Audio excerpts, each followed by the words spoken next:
The target vocabulary for this section are the adjectives ambiguous, hideous, aesthetic, myriad, and concise. So to kick off the course, we're going to look at 5 adjectives. Let's look at word number 1. Word number 1 is ambiguous, which means having more than one meaning. For example, you have to try hard to understand the novel.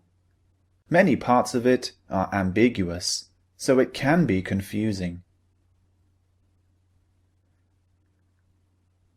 So ambiguous means having more than one meaning. In this example, I said many parts of the novel are ambiguous. This means that some sentences could have more than one meaning, depending on your angle, depending on how you look at it. Let me give you another example. Imagine I say, let's go to the bank. This sentence is ambiguous because it could have more than one meaning. The word bank has 2 meanings in English. One meaning is the place where we go to deposit and withdraw money.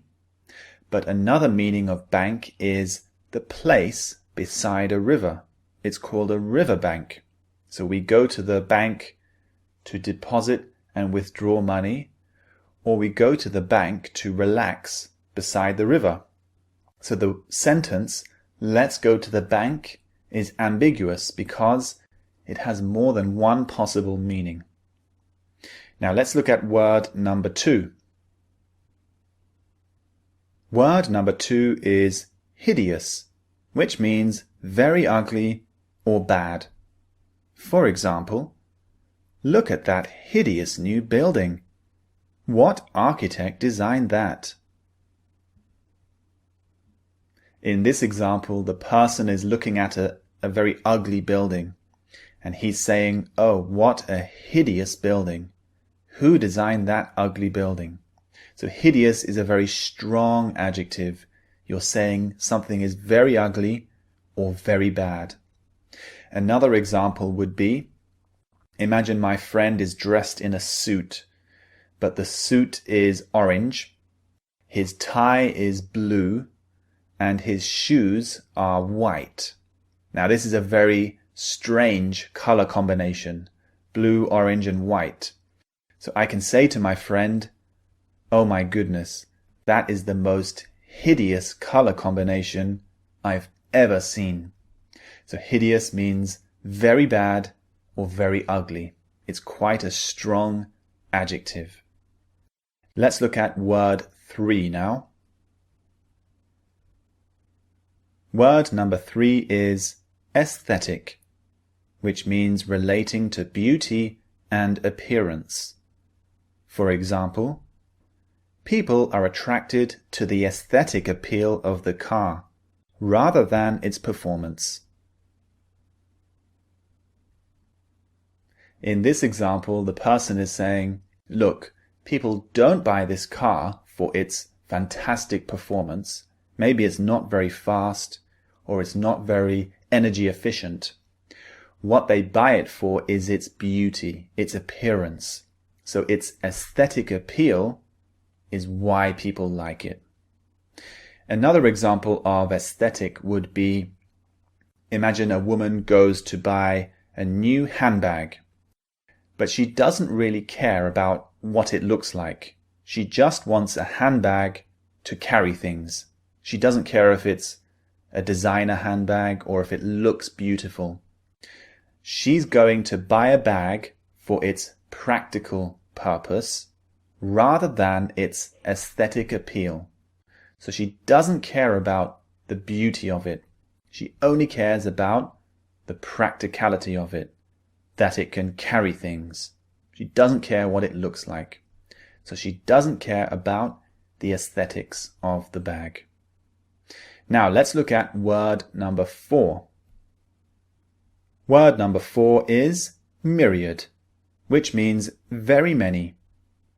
For example, You'll enjoy the myriad museums, monuments, and attractions in the city. In this example, I'm emphasizing that the city has very many museums and many monuments and many attractions.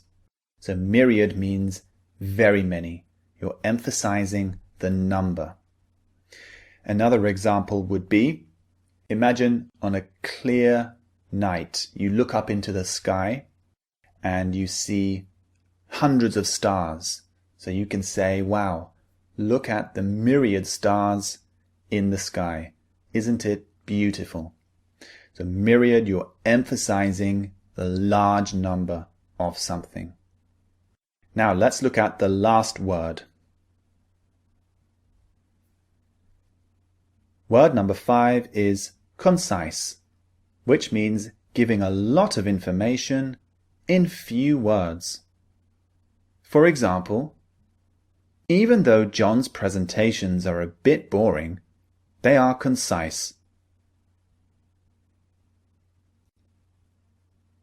Here I'm saying, look, John's presentations are a bit boring, but the good thing is they are concise. So concise is usually a positive meaning. It means you're using a few words, it's very short, but you're giving lots of information in those few words. Another example of concise is a concise book. So imagine a book on world history. If you give a full account of world history, the book would be humongous. However, if I give a concise account of world history, the book will be relatively short, but it will give lots of information in those few words. So concise is usually a good meaning. It doesn't mean too short. It's a good meaning. Now you need to move on to the pronunciation training, where you'll see a close-up of my mouth and you'll be able to master each word's pronunciation very accurately. I'll see you there.